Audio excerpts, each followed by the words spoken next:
So we're here today to smoke together a cigar. As probably you might have seen from the description of the seminar, this is not a herf, nor it is a very rigorous technical tasting, right? You might have got it. We're going to play. It's going to be what we call a sensory game. Sensory game comes from actually some work that has been done by my professor in sensory science, and he actually wrote a very nice book in Italian, unfortunately, which is actually also called, he wrote many books, but one of them is also called Sensory Games. And we had fun when we trained for becoming judges of different products. And I want to propose this to you for the cigar, Let me briefly introduce the exercise to you, and then we will discuss about a few things, but I want people to really have the opportunity to get started. Feel free at this point to cut your cigar, do your raw evaluation, appreciation, call it as you like, freely. It's not going to be part of the exercise. So that's something you decide to do. And when you're ready, light the cigar, bring it to temperature, and then look at the form. So I would like to invite everyone to please log into Cigar Sense and go to the link that David put in the chat window, so we can all look at the same form together as I share it here. I was telling you before, do your raw appreciation at your pace, because for this purpose, for this exercise, we won't have the time, unfortunately, to describe the cigar in the raw characteristics. Everybody knows what I mean by raw characteristics, right? It are the characteristics that you find in the cigar before you light it. We go straight into the description of the cigar in its lit characteristics after we light it. The purpose here for me is to get everyone to have the opportunity to describe the cigar, at least up to the first half into the last tercio. Of course, some people smoke slower than others, but ideally we are all able to describe the cigar in its characteristic at their core, at their best expression. Anybody is not familiar with the Cigar Sense aroma wheel? Okay, so you can select here at any level. In the same way as I described before, you select a value for the intensity with which you perceive this other aroma. Now, these are options you've got.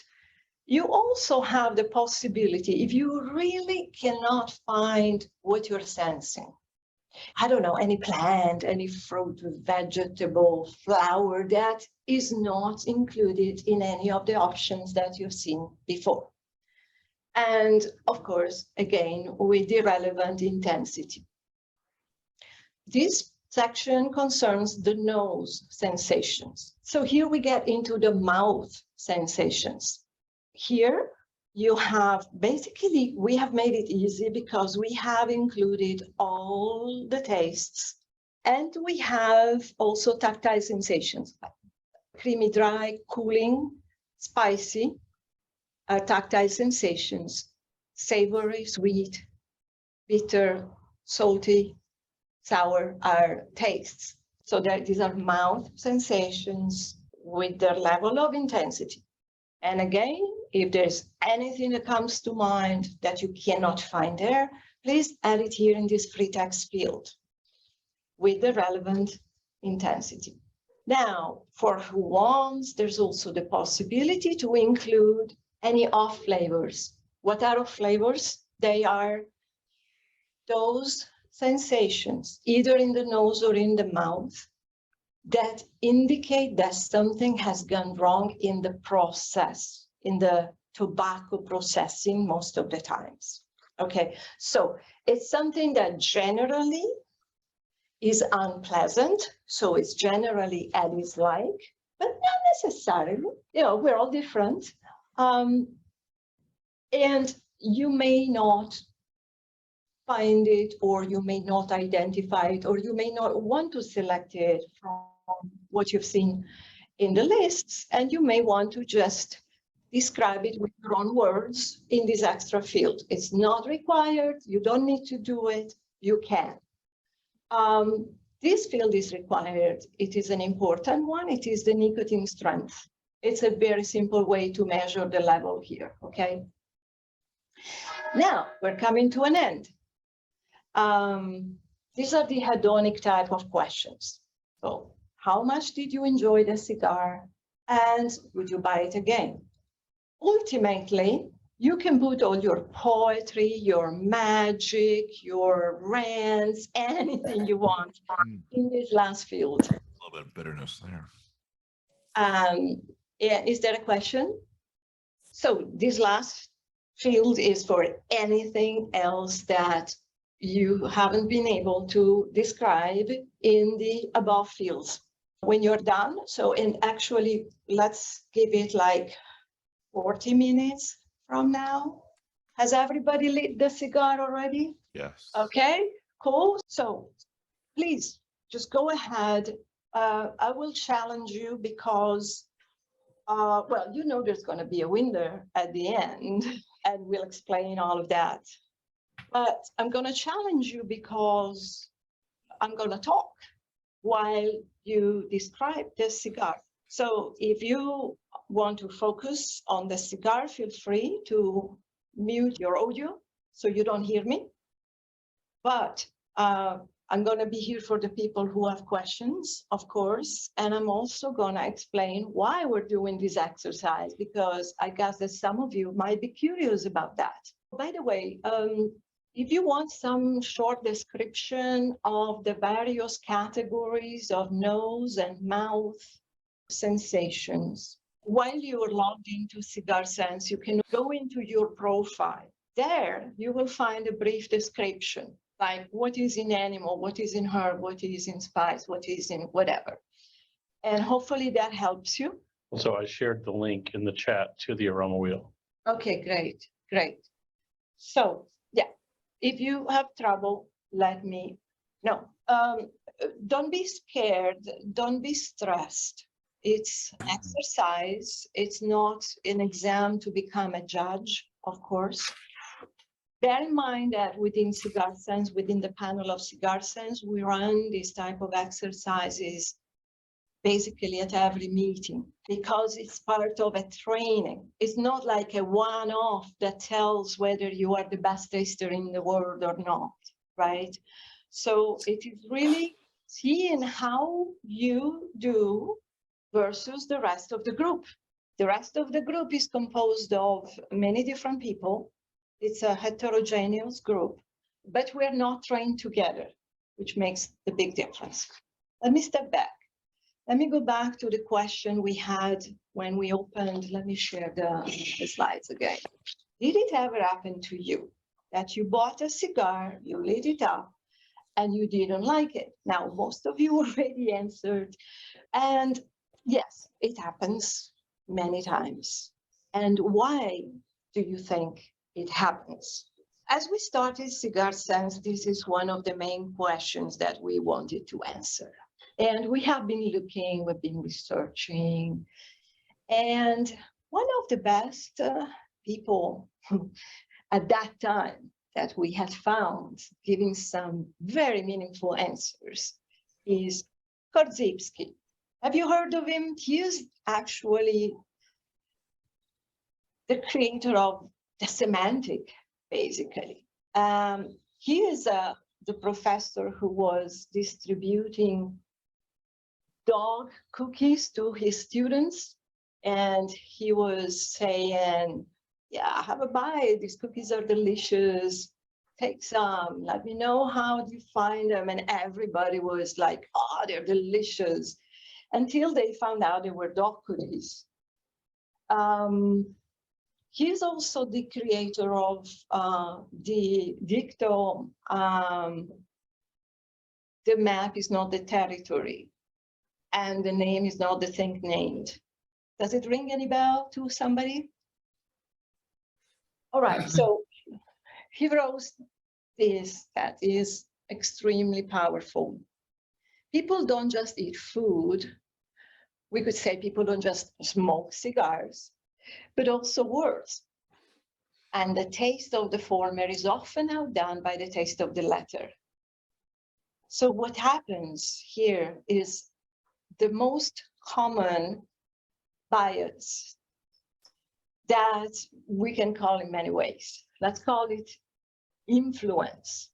Influence, right? That's a bias. It's a cognitive error that makes us believe that who told me that that cigar is the greatest? Is somebody that I need to listen to, I need to buy based on that advice. And then I run the risk of not liking the cigar that person tells me to buy. It happens every day, we know that. And why does this happen? Okay, I don't want to go into the conversation of what is promotional message versus what is information. But what is important is that when we read reviews, when we hear people's opinions about cigars, we need to bear in mind that that is some generic advice. That advice does not tell me whether I will like that cigar or not. This is the problem. That Cigar Sense is addressing via a particular method. Not to mention, if I could just jump in for a second, not to mention, which is probably 90% of the issue is marketing, which has got nothing to do with any of this. It's just concoctions in words to try to sell cigars. I think that dominates the words that you see, the latter in Korbitsky's quote. That's where the poetry comes into play, isn't it, Aubrey? I mean, you hear some crazy poetic images attributed to cigars. Oh, I know. I'm just in rapture. I read an ad. It's like, ooh, get me one of those. And no judgment here. I mean, I sometimes like to read poetry from people that I know that I really like the narrative skills of. It does energize the industry, of course, it helps sell. The only thing is that it doesn't tell consumers whether they should really buy those cigars or not, because they do not address consumers in a personalized way. Exactly. I mean, what it comes down to is, is that poetry a reliable predictor of what you're going to experience when you smoke the cigar? And my experience, most of the time, the answer is no. It's great. It might be flowery. It might be inspiring. It might get me to buy the cigar, but it's not going to make me like the cigar. Yeah, exactly. I think we can add one more thing to this. I'm sorry for butting in again, but one more thing is price. Price tacitly suggests that cigar $8 is not as good as cigar $25. Yeah, that's really a brilliant observation, because, in fact, one of the things I'm always surprised by when I look at my recommendations on Cigar Sense is very often right next to each other, I've got two different cigars with a huge difference in price. Yeah. And of course, there's many nuances, many aspects that we could discuss about. But what I want to try and stick to today is why we're doing this exercise and what do we get out of it, okay? What we found as a response to this problem is the need to substantiate the characteristics of a cigar. What does it mean? It means to leave aside that storytelling that may not reflect what the actual cigar will provide to the consumer who smokes another sample of that same cigar that is being promoted. It is rather putting together that data that actually does tell what the consumer will find in another sample of that same cigar. And how do we do that? Let me first talk to you briefly about subjectivity, because that's the big key here. You may have understood that one single taster can be the most expert, that can be the top sensory expert in the world. It will still be a subjective opinion, what that individual taster will express. And that is not because that person doesn't know enough, I repeat, because I don't want to be misunderstood here. It is human nature, full stop. Human nature. It means that everybody has a subjective way to look at the world, and each of us cannot see the world with the eyes of other people. That is what in sensory science is called experiential gap. So this means that if all of us go to a coffee machine and we all get a coffee, or to Starbucks, okay. I don't know, I like it black. Some people like it with 2 spoons of sugar. Some people like it with honey. Some people like it with stevia. Some people like it with cream, with warm milk, with milk foam. Some people like the cappuccino. This is the subjectivity and our response to the bitter taste. And it's so different. And it's very hard without having first discussed the semantic of all these types of coffee and then trained to all sense the bitterness at the same level. It will be very tough to describe that cup of coffee given we are drinking it in a very, very different, meaning subjective way, each of us. So what do we do to move from subjectivity to more reliable, say, in other words, more objective? Let me give you another example.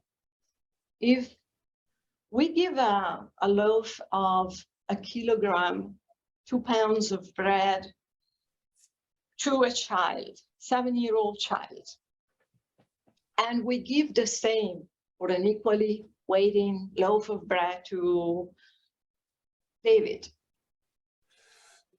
will that kilo of bread weigh the same for the 7-year-old child or for David? No, it will be totally different again. So in the case of bread, what do? We use a measuring system. And we know that that's a kilo of bread. No matter who carries it, is a kilo of bread.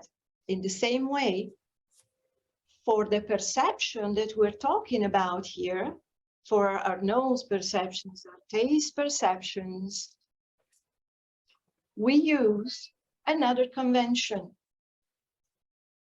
And it usually, for a sensory panel, is the median.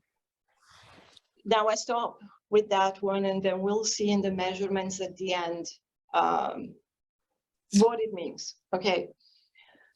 So here we start talking about a method which is called sensory analysis. Sensory analysis is the method that responds to the key problem that we wanted to solve. The problem of being able to tell a consumer whether she or he will like a cigar even before buying it. Okay, so does anybody know what sensory analysis is? Okay, let me tell you briefly.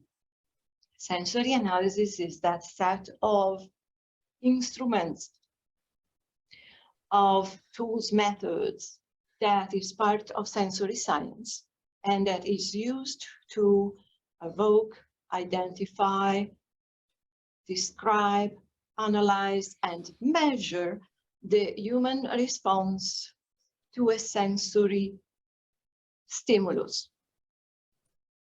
So basically it is used to describe the cigar and to measure the perceptions that are caught in that exercise. Any questions at this point? Let me just throw in one comment in case you haven't noticed. So there are a lot of fields in the form that are required. So even if if you look at the tastes, for instance, they're all marked required. That means you have to choose something. If you didn't detect that taste at all, then you need to set it to 0. So when I use the form, what I usually do is I start off setting all those things at 0. And then as I'm smoking, as I start to detect those things, then I'll change the setting. And probably every setting on the page, I end up changing several times as the smoke evolves. Are there any questions with respect to why this exercise is happening? What makes you curious about this type of exercise? Sorry for not turning on the video. I have a slightly crappy connection, so I stay on no video. But the particular cigar chosen for this tasting, is there what thoughts came into that to choose this particular cigar? Is it very typical in a sense, or is it non-typical, or how come the specific cigar was chosen? Or is that too early to ask that? No. Thank you for the question. It's an important one, actually. Great. No, the biggest concern that we have when we choose a cigar for this type of exercise is the availability of the cigars in the different countries where we have our members who may join, right? Yep. We never know how many members join. We don't know from which countries they come. Some people see in their own country, some cigars are very, very popular. In some other countries, the same cigars are not. So we have ran a poll a few months ago with our members, among our members, to ask, okay, so what are the cigars that you would prefer to smoke based on what you find in your country? And basically this one showed up somehow. And the other thing that I may want to add is, with the panel, we can go for very inconsistently made cigars, but we like to actually choose also companies of which we know that there is a certain level of consistency in the production, because then we don't have additional doubts or gaps that may confuse people more. Within the panel, we discuss about those, but with members, it can be varied. The different types of understandings of these. So I hope this answered the question. Sure. Thank you very much. Sure did. Can I add sort of a follow-up part to that? I wonder, I've been smoking quite a lot of different cigars for the last year or so. I'm pretty new on cigars, but would you agree that the different producers have a certain DNA to them, and they try to sort of follow that basic ID and have a sort of a basic DNA to whatever they do, whatever kind of cigar they do?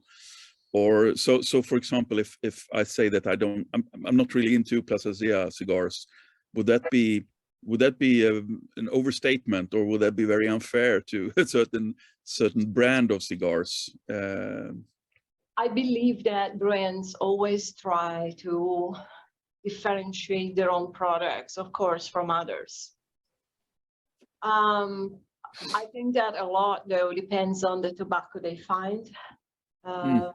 And it also depends a lot on the perception that they want to create through storytelling. As a matter of fact, brand typicity tests, as I was saying, are not blind. People smoke openly and they compare. I mean, we know a lot of magazines that do that in Europe too, for Cuban cigars or anything. I mean, you just compare to your memory database. What did you smoke before of that brand, and does that match what you know of what you smoked before? For my course, a cigar tasting course, I did some research, and things are a little bit different. Also, if you use Cigar Sense, you may see that when you search for similar cigars to a particular one you're looking at, that, you know, if you look for a Monte Cristo, you won't find a lot of Monte Cristos that are very similar. You may find cigars from many other countries that are maybe more similar to the one you're looking at. Yeah, agree. Yeah, I would actually say, you know, I would suggest you be careful about making broad assumptions about at the brand level, because my own personal perception is most of these brands are trying to offer a spectrum, and so that's why, you know, my advice, of course, is not unbiased. My advice is use Cigar Sense, let it help guide you, and you might find that, yeah, there's some Plasencias that show up as recommended for you, even if you think you don't like that brand. Part of what our method does is it protects you from any kind of bias. So some people have a bias around the country of origin. I don't like Nicaraguan cigars. I only like Cuban and Dominicans, or I don't like Honduran cigars. But the way our system matches cigars to your preferences, it blows past all of that. And it looks only at the characteristics of the cigar, the aromas, the flavors, the strength, and compares them to your profile. So that's my advice. I'd be careful about judging a brand in its entirety, because I know how many brands that have multiple lines. Each line might have a kind of a common character, but at the brand level, it's hard to aggregate that into one sort of typical character or flavor profile at the brand level. So that's my thought. I don't know, Frank, if you want to correct me if I got that wrong. It was a good explanation. How would you draw that conclusion sort of to tobacco from certain geographies? Would you say that that is also as varied, or would you say that there are more common sort of taste profiles from different countries, different geographies, or is that also more of a gimmick, so to say? So I'll tell you what I believe, and then Frank will tell you if I got that wrong. In fact, I'm going to recommend you this book by Didier Juvenal called Cigars from Soil to Soul, because in that book, he does this great job of explaining all of the different variables that go into producing a cigar, and why it is that terroir, while it's highly influential, is not definitive, because there's so many other steps in the process. So the master blenders get the cigars that are the tobaccos that they get. And yeah, definitely there's influence of the terroir, but depending on, you know, how they ferment them, how they age them, et cetera, they can produce a variety of different outcomes with those input tobaccos. And I'm going to shut up now and let Franca, who knows more about this, continue from there. That's great. Actually, it's great to think about it here, because I have high esteem of him too. So I think that it's very easy and fast to say, this is a Nicaraguan, this is a Dominican, I recognize this is a Corona. Of course, there are some very common sense things, you know, like everybody recognizes Connecticut shade, a Connecticut shade wrapper. Now, from there to say this is a typical Connecticut shade that comes from Ecuador, because I know, because I've smoked them all, takes a little bit more. I think that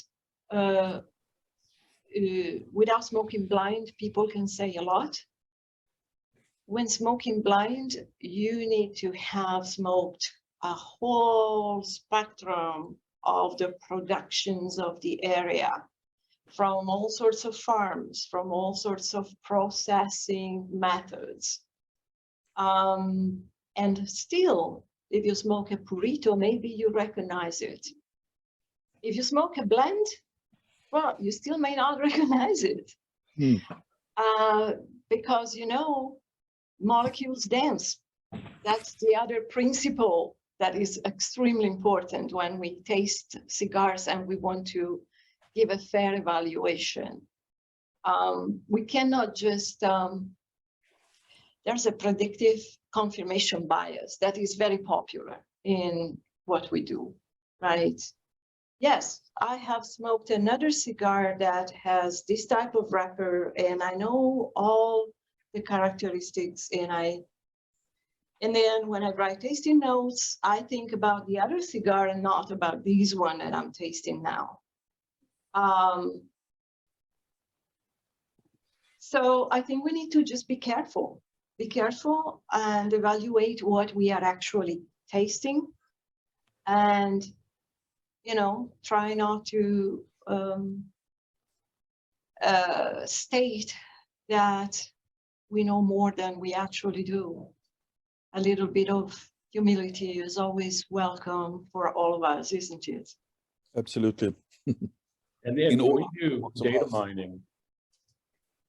Sorry, go ahead. No, that was just a short comment.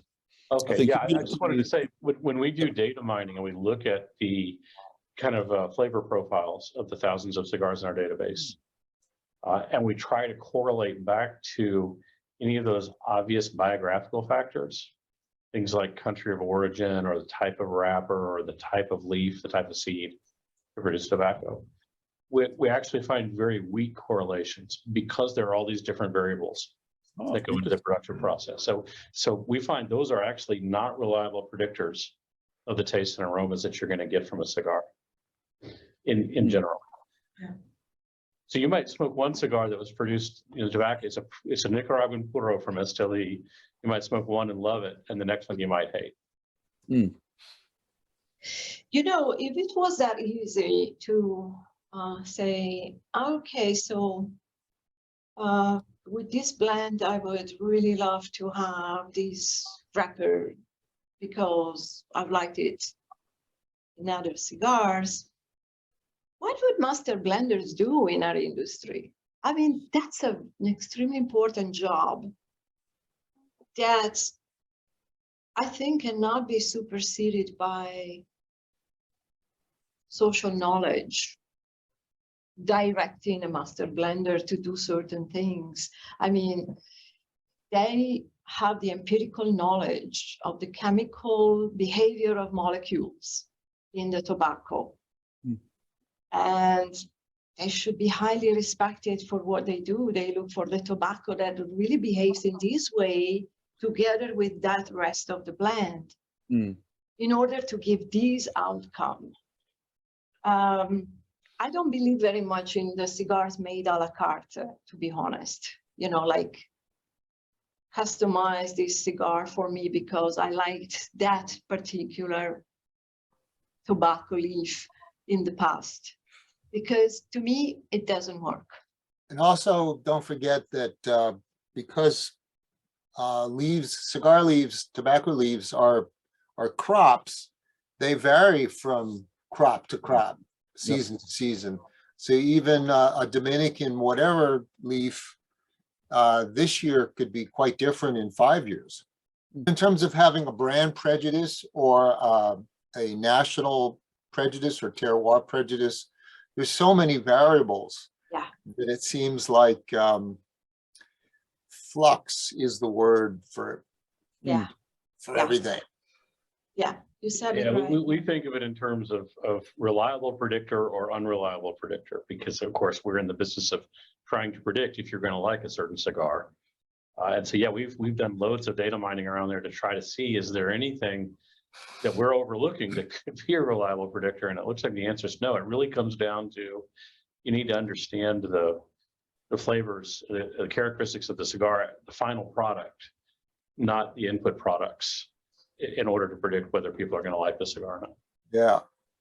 They say when the people say, oh, I like that type of Nicaraguan cigar, that type of Nicaraguan puro or whatever, Dominican. And I say, bear in mind that not many people actually made puros.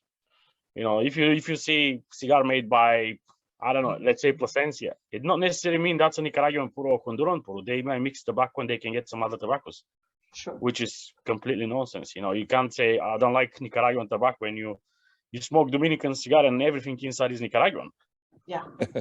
Yeah, sure. I like the topic that Bennett is addressing. So he is asking about pairings. So what affects the cigar flavor and what not? I think this is an important one that it's inevitable to touch in during such an exercise, because I can imagine some of you might have asked themselves, so we're not smoking blind, no indication whatsoever about drinks. Yeah, no, we didn't want to make it too rigorous again, right? So we didn't want to just impose a lot of rules for a rigid technical tasting. It's obvious that when we evaluate a cigar, to be fair to the cigar and to others, we ideally smoke blind in a panel, and we don't drink anything that releases any flavor and leaves it in our buds. So at the Cigar Sense panel, we only drink water.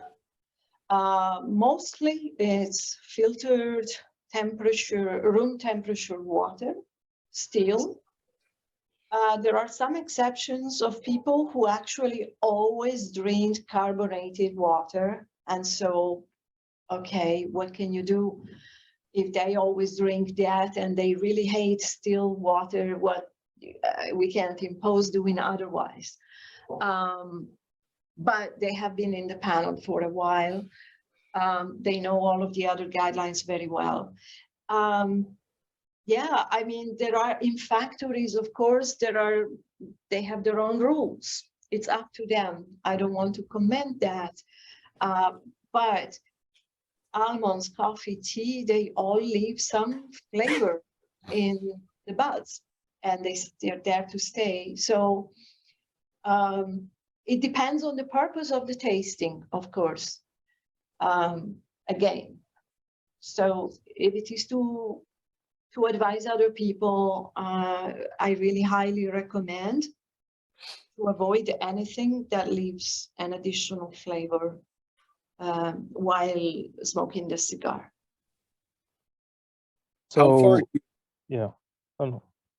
Yeah, so when I do my tastings, my reviews, I always smoke on an empty stomach, because in my mind, if I'm hungry, I tend to sense more flavors.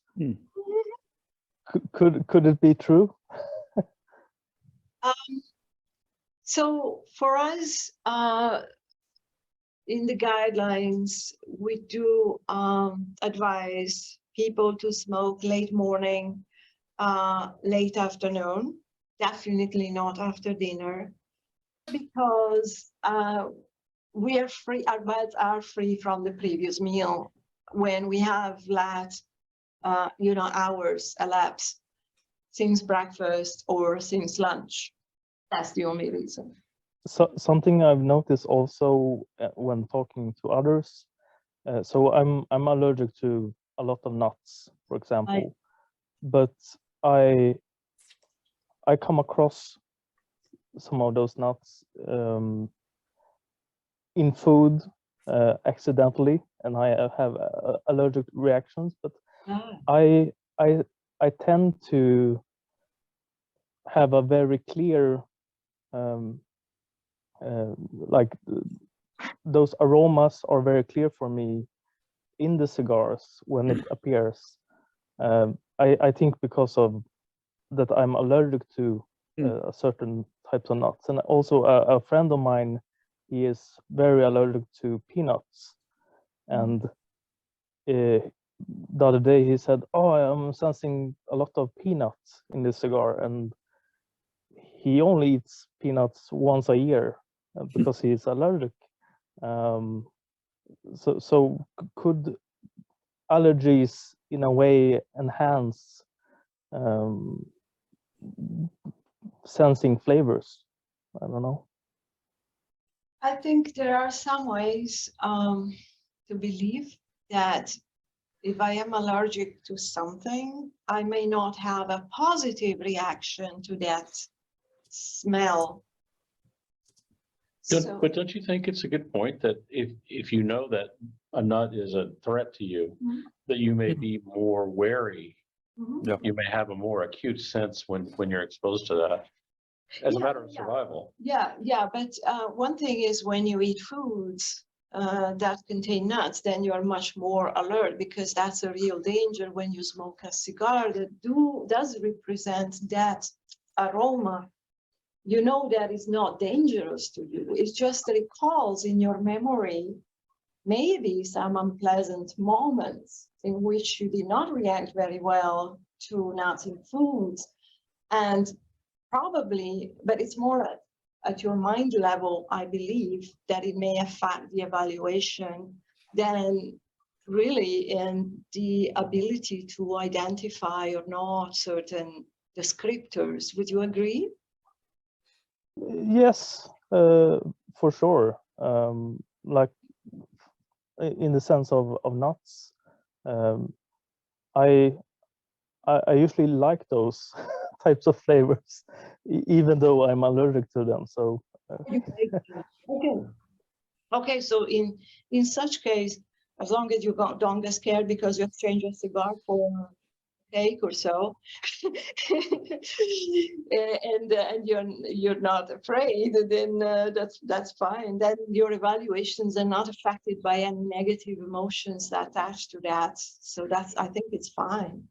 How far down do you recommend smoking the cigar? Because Oh. with some, I felt like past the band, it gets real harsh, and then there's others that when I go past the band, I don't get that harshness or that real ammonia. I think sometimes I've come now to where when I start to taste that little bit of harshness, I just stop and let it die, basically, because at that point, for me, I don't really think I'm going to get much more out of it.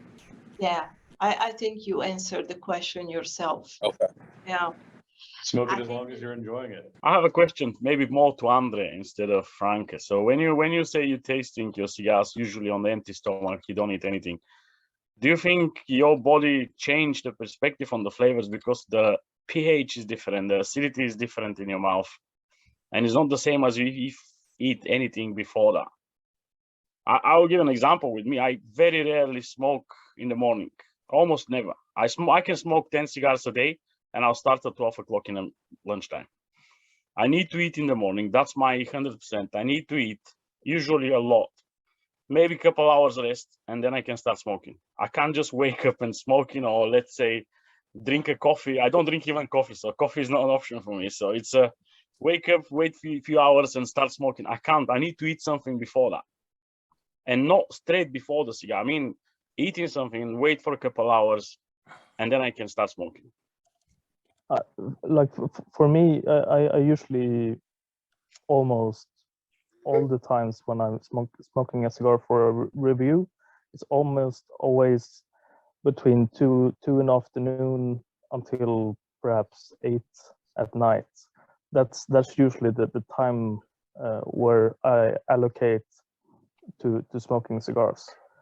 So perhaps I eat a late breakfast at 11 or 10, and then I don't eat anything else during the day until after I've done my cigars. So Yeah, same for me, but I say, wait, because you mentioned you usually don't eat anything before then. I was thinking, you know, wake up, get a coffee or something, and then start smoking. I don't know. I think that the senses will be completely different. Just because if you wake up, you haven't eaten, and the acidity in your mouth is way different. The pH is different, so you taste differently. I drink a lot of water. So in the morning I drink like a liter of water.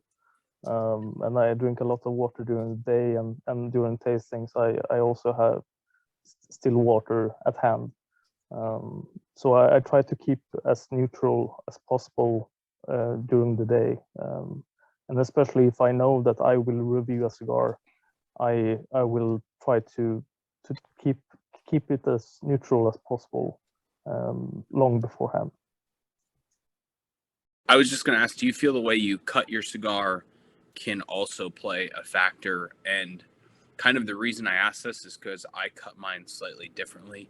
It's I'll use a straight cut, but cut it almost on an angle like this, and have that angle more facing up, so it gets more to, you know, not my tongue, because I feel like if I smoke a cigar, maybe 2 a day, it can kind of blow out my palate a little bit, versus if I do it that way, I get more maybe up in the nasal cavity and stuff like that. Maybe that's just a placebo type deal. I don't know, but I was just wondering if you feel like different cuts. Yeah, they may change the experience. It's true. To be honest, at Cigar Sense, our purpose is to establish a core profile of a cigar. Obviously, consumers will cut the cigar in different ways. They will light the cigar in different ways. We advise them. We try to tell them that cigars don't love temperature shocks, and they need to smoke at a slow pace, and all of these things that, you know, if you review a cigar, you need to be just fair to yourself, but it's hard based on these details to really replicate exactly the experience that somebody else will have. So yes, there is an impact.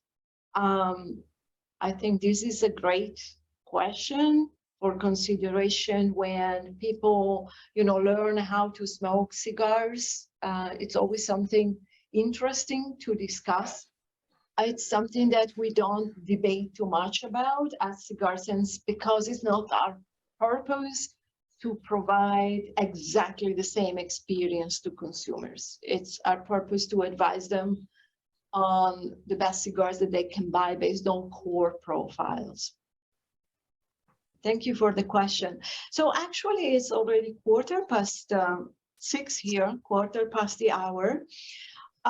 Jared, I see that you're almost done. Have you already filled in the form? Not yet submitted, already submitted? Yeah, mine's filled in. I haven't submitted it yet. I didn't know when we were supposed to do it. Okay, So why awesome. don't we all go ahead and do that now, and then we can take a look at the results. How is everybody, does everybody feel that they have smoked enough of the cigar to be able to select some descriptors?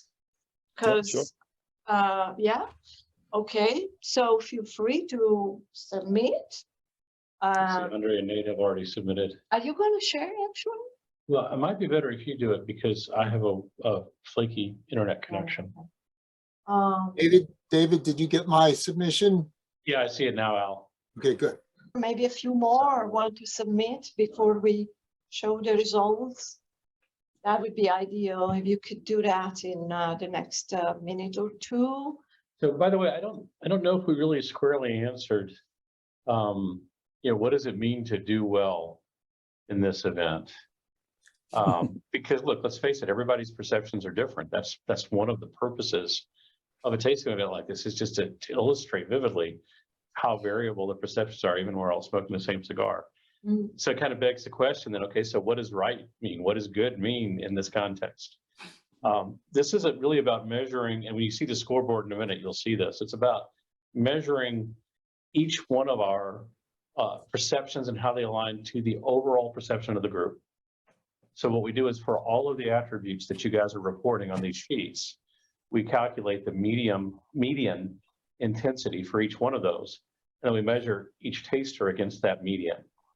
And so that's what you're going to see on the report in just a moment when we look at that. And then the leaderboard is basically the person who has the lowest total absolute deviation from the median. So that's Right. that's what good means. That's what it means to win this game. Okay, let me share. Okay, so these are the results in the order with which they came in. Okay, we're not in the leaderboard yet. These are the tasting results. So let's see. These are the nose observations. Here you see the intensities that have been selected by each of you guys. Here we have the median of all the results. Okay.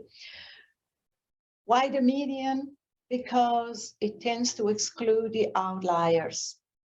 Whereas if you use the average, you basically include all the results.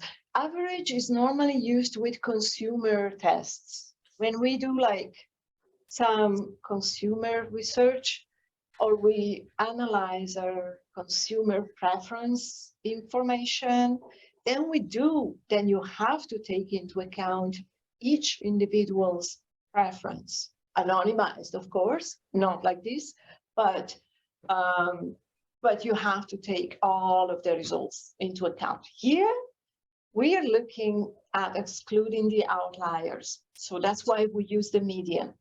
So yeah, it's very nice to see how some of you have selected like bittersweet. Yeah, that was an additional descriptor from the drop down. Yeah, you have to look for it. It's nice that people take the courage actually to go and look for that and don't stick to the main descriptors. And they look at level 2. You know, when I talk about level 2, it is the most detailed level. If you think about the aroma wheel, it is the outer part of the wheel. It's not the main category, it is the more detailed level. So congratulations. Here we have a cedar, but because when it's one person, well, you see that the median gets 0. There's a lot of nice descriptors here. Yes, of course, then we find a little bit more agreement in terms of spice being 2, the median of toasted being 5, the median of wood being 7. Let's look at mouth. We had all of the descriptors available and required. So that kind of forces our mind to go and, yeah, I have to select one here. So that's why the median has always a value here rather than in the aroma descriptors. Isn't that nice? So let's see. Bitter has a median of 3. Cooling has a median of 2. Creamy, quite high. And then we have savory is quite high too, and sweet quite high as well. Awesome. And then in terms of strength, we have red light that has been selected by Consensus. Yeah. Okay, good. And then we have other aroma observations. And if you want, we can discuss them or you can ask any questions, but let us go to the, let's see. Andy? Congratulations, Andy. You're the winner. Andy, yes, congratulations. Awesome. Congratulations. That's Andy. cool. Yeah, So it means awesome. that you were the best single predictor of what the group as a whole would say about the cigar. Awesome. So Nate, congratulations too, and Douglas, same as Nate. Andre, yeah, awesome. Albert, yes. Jared, Johan. So don't take these as, oh my God, I'm at the bottom. No, you can't imagine how many times I've been at the bottom when I've done exercises to become a judge for balsamic vinegar and other products. This is the very first exercise you're doing like this. So it's already great, first of all, that you're doing it. And this is supposed to be a training. It's not sufficient to have like, okay, these are the most common descriptors that we found in cigars during the last year or so. It's not sufficient. The next level is, all right, so what is cedar to you needs to be cedar to me. We need to train on recognizing that aroma as that being that one, okay? The next level is, okay, now we are both able to recognize the same aroma. What intensity do we give? And what is the right level of intensity for this aroma? So there are other exercises that, of course, we do within the panel to train on these, especially the intensity levels. We need to all have the same aroma standards that we sniff on, because with the cigar, it's more difficult, but it's all part of the exercise. So congratulations to all. Andy, you'll receive the certificate. And if I could just comment on, one of the things I think this highlights is that just the variability and the impossibility of eliminating variability when we're talking about human perceptions. So even when we've gone through the kind of training that Frank is talking about, we are, at the end of the day, we're each smoking a different stick. So there may be variability from stick to stick of the same cigar. There's variability in terms of the time of day, and the time of day influences your body in all kinds of ways. We talked earlier about the relationship of having a meal to smoking the cigar. Again, variability from person to person. So it's quite a work to get a group of people spread around the globe to that level of consistency where they're all reporting very similar things. And when we achieve that, then we know we're pretty confident about what the core profile of that cigar is. And therefore, we can be pretty confident when we recommend that to a consumer whose preferences match that, which is really our purpose. We have a purpose that's, very particular, because that's what we're trying to achieve, is the most reliable cigar recommendations. Awesome. So what do you guys think of this exercise? This was fun. Fun to see Yeah. everybody's way to go, Andy. Nice job, man. Good job. Congrats. Yeah, thank you. Any comments, any disappointment? Did you think about this exercise being about this, or did you expect something else? I personally, first of all, thank you very much, because I'm not I haven't been a Plasencia fan in the past. And this is probably my favorite Plasencia that I've ever smoked right off the bat. And I wouldn't have smoked it without this event. But I think it's very interesting at the leaderboard of how we were all compared to each other, and the deviation, I guess, is what I'm trying to say. How you're trying to, I guess, our palates are all different, but it's more of what the masses are trying to like. Yeah, so one thing that I would suggest is to not think about the leaderboard for each exercise to be telling who the master, the super taster is. This is an indication that within this group of people, the person who has best represented the core of the expressions is Andy. Yeah, that's what was interesting to me about how that it's about the people that did it. I want to propose, I have a modest proposal for you, Frank. I think we ought to invite the group to say, okay, that's the very objective assessment of the aromas and tastes and whatnot. Who's got the best flowery poetry to offer about this cigar? Come on, reviewers. Let's hear your poetic interpretation of this stick.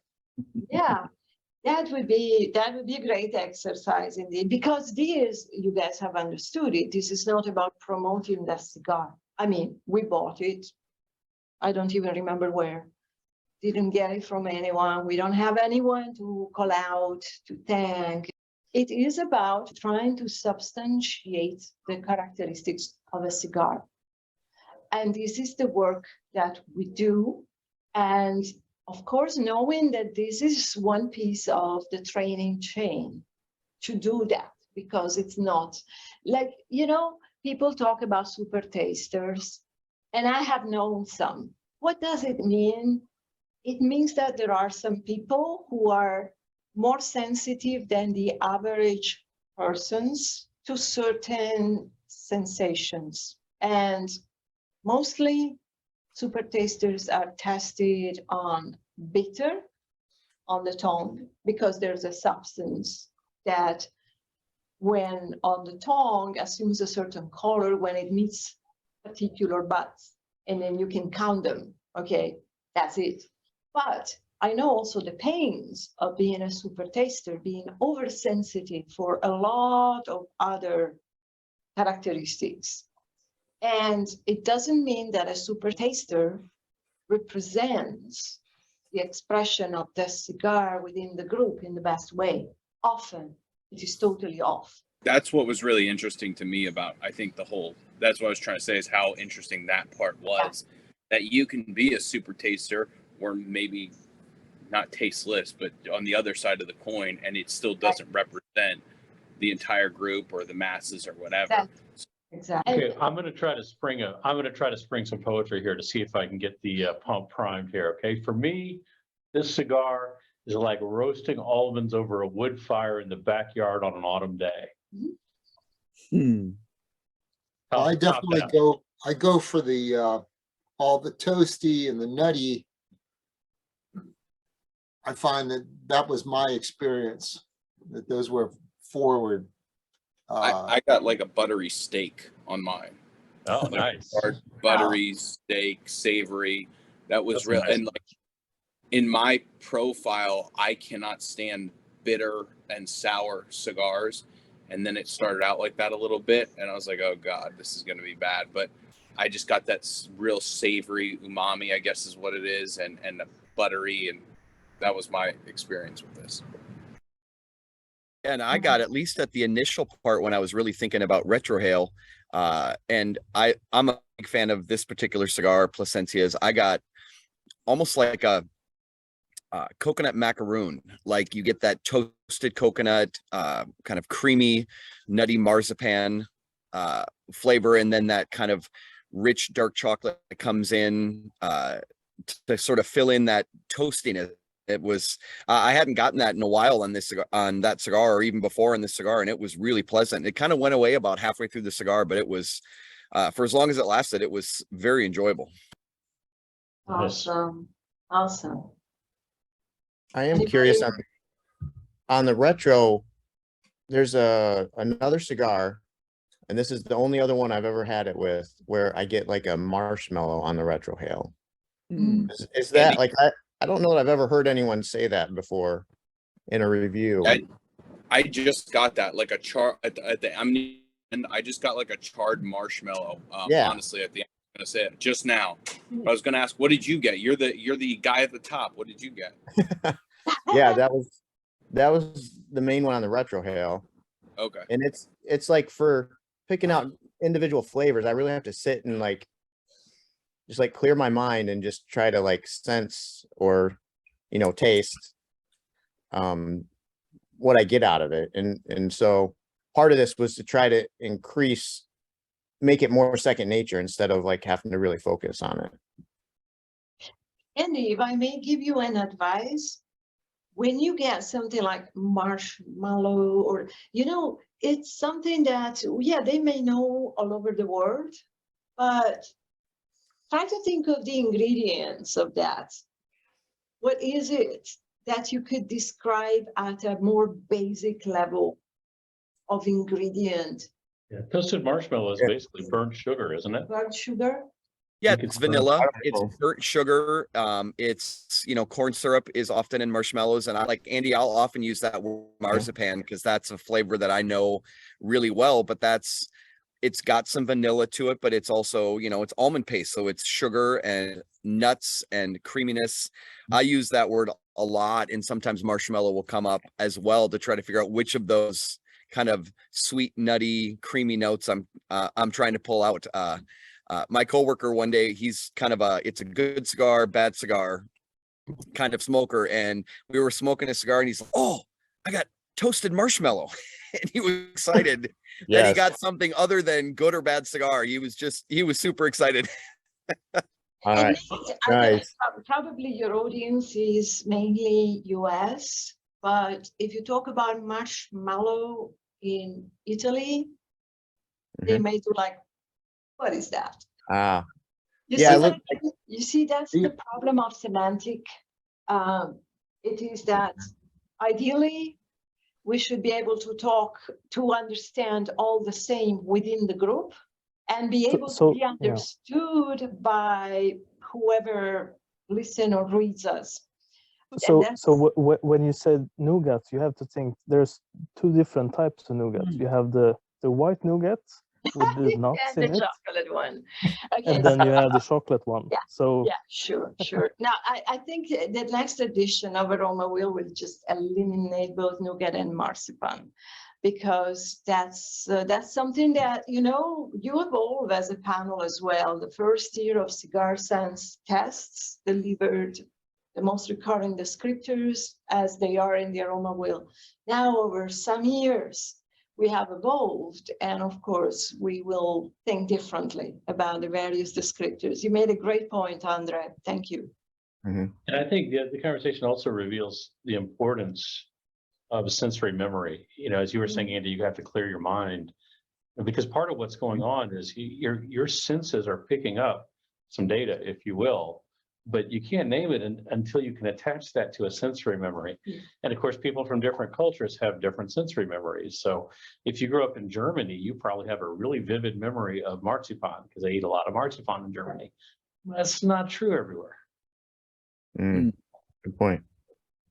Andy, one thing I do too, because I feel like I'm the same with you, but like if I have a more, I guess, expensive cigar or something I haven't smoked in a while, I like to sit on my porch and be left alone, honestly, versus going to a lounge where you've got all the smoke around you and stuff like that, because I don't feel like you can enjoy it. And if you're spending $20+ on a cigar, I feel like you want to enjoy it. And I think that can also sway like, hey, I paid $20 on this, but I could find much better flavors on something for 10 or 15. I am exactly the same. I want to really enjoy them and focus on them and get the most out of them. And if I am in a lounge and talk with people, I waste cigars. I just waste them. Yeah, when I'm in a lounge, I would get something that I'm familiar with, and that's usually lesser expensive, just because I know I'm not going to be like really focused on it. You know, I'll be focused on the people and still enjoy it. Just won't get as, you know, I won't get 100% out of the cigar, I guess, or enjoy it fullest. When you're rating cigars, do you find like, does price ever come into whether that rating goes down a little bit? If you know what I mean? So like, if it's a good cigar, but it's $20 for me, like I kind of bring that down a little bit on a rating, because I'm like, Yeah, I'll take that. It depends on the individual. So Jared, you might have seen, if you look at our recommendations, you might know we don't really rate cigars per se. What we do is we give each user a personalized fit percent. And so the way that would work is price is one of the factors that you state in your preferences when you do your profile. So if you, for instance, said, I don't want to see cigars over $20, then it definitely would drag down any cigar that's in that price range. Might not be recommended to you at all, or if it were, and if you said price is really important and I don't want to see that price range, you won't see those cigars. If you said price is somewhat important, then you might still see it, but it'll be lower on your recommendation list because it doesn't fit your target price range. okay, yeah, I think I put like on the lesser important side. Yeah. So I just like it'll affect the scores, but they'll be unique to you, and they're unique to each person gets their own fit percent score for each cigar. I would say, outside of Cigar Sense, in reviewing cigars in general, price should never be affecting the score of the cigar. The score of the cigar is usually based on how the cigar performs, how it tastes, how it performs, and all of that.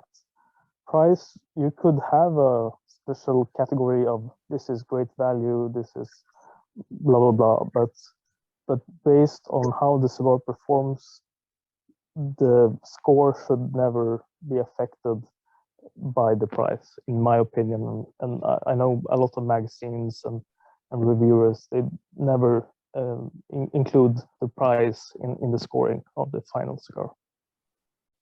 Yeah, and from our point of view, that's actually one of the problems with publishing scores that are sort of generic for everybody, because each one of us has a different set of priorities and preferences, right? Some people, maybe they don't care at all about price. I just want to know what's going to taste good. Some people care a lot about price.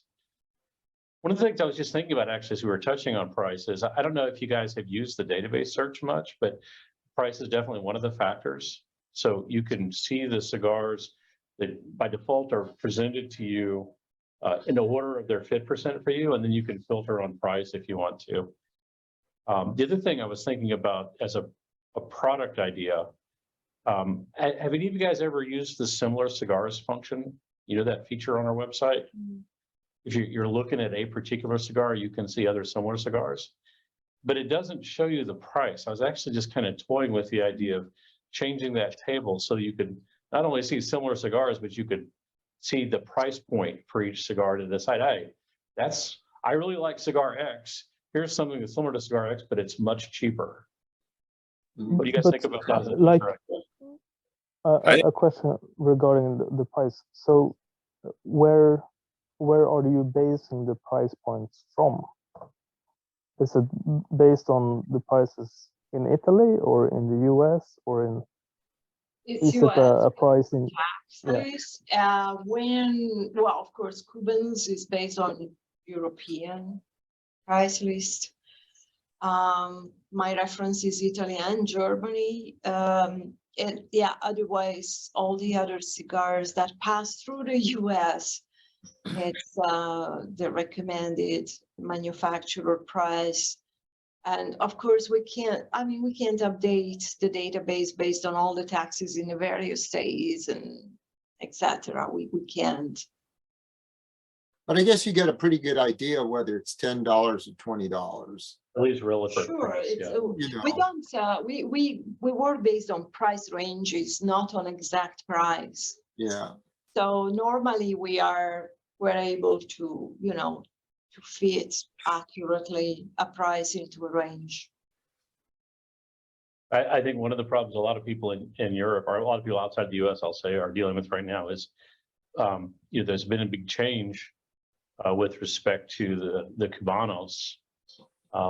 First of all, there's been a huge price increase from Habanos. And second of all, there's a lot of availability problems as well. So we seem to find a lot of people who are now looking to replace their beloved Cubans with something non-Cuban that they can actually get, and that didn't, just triple in price recently. Of course, brand means a lot to consumers, right? Who doesn't buy based on brand? Who doesn't like to take a picture, post it somewhere based on brand? But, the economic climate is probably not the best, and there are maybe some people who might find it good to be able to buy some cigars that are very similar in terms of flavors and cost a third or a fourth or a fifth. I guess for a lot of people, if you're sitting on your back porch, smoking by yourself and you're not posting selfies, maybe you don't care how prestigious the label is. You care more about how the cigar tastes and doesn't suit you. How do you find, since on Cigar Sense, there is some fields about aging, recommendation for putting these in the humidor for a while. How many times are there cigars that when you first buy it, they're at this level, but if you could wait a year, that same cigar that only cost you $8, let's say, could be comparable to better cigars if you yourself would do some of that aging? Mm-hmm. Or is it that if this cigar wasn't that great when you first bought it, there's nothing that's gonna really help it significantly in a year? Okay, there's not really an algorithm to make that economical. No. For us, maybe, yeah, other people might have it, I don't know. But what we do is simply, so when people access that in our database search, there are filters, and among these filters, there's these. So there are cigars that are more, that you can tell you can more easily age than others. And it doesn't need to be Cuban cigars, of course. The only thing is that there have been more experiments done with Cuban cigars than with non-Cuban cigars. But the principle is the same. The backbone needs to be there. Yeah. So me, Ronnie was written something different, but basically with all the experiments that we are aware of so far, that is the key. Okay, and so when we identify that, then it could be a good potential for aging, and hence for investment. Investment also needs to factor in the price, of course, but we're not there to tell people you should invest in this cigar or not. It's up to them to judge based on their preferences, based on the price range of the cigar, and based on how they like it, whether to buy a few boxes rather than just a single. I have a question about the website. So you give the recommendations. If I smoke that cigar and then kind of rate it and give what I got off of it, does that kind of change recommendations for the future, or how does that work? It can. There's a feature called the Profile Advisor, but you actually have to use the Profile Advisor.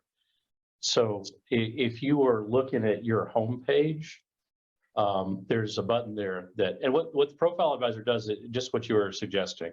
It looks at all of those feedback points you've given us, and it basically recompiles your suggested profile, and it'll tell you if something seems out of whack. So I'll give you my own personal experience. I think I don't like bitter. If I go and I change my profile manually, I always say I don't like bitter.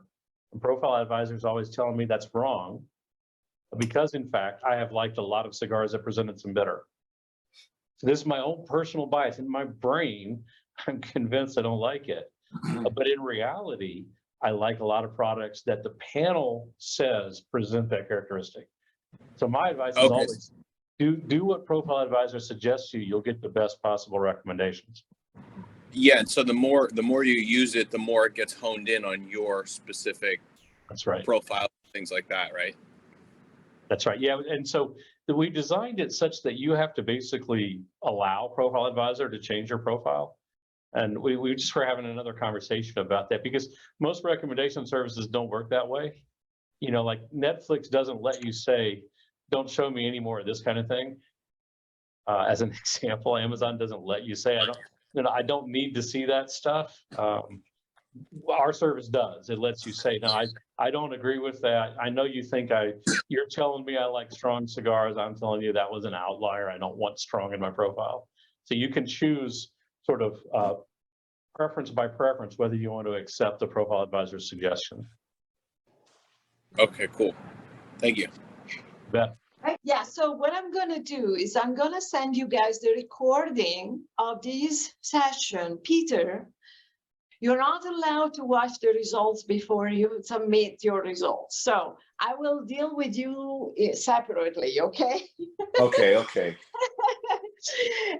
But I will send the full recording to everyone else, but you can still do it. So, and I will tell you how, all right? Okay, fantastic. All right, and feel free to message us, to email us or whatever with some suggestions, because if you like this type of exercises, we might do them more regularly for you. We're happy to spend some time with you and make it worthwhile for you. Yeah, it's a lot of fun. Yeah, Good. thank you very much. Thank you. Okay, Thanks everyone. Thanks everyone. Bye-bye. Thank you. Ciao. Have a good afternoon evening. or night. Bye-bye. Ciao, good night.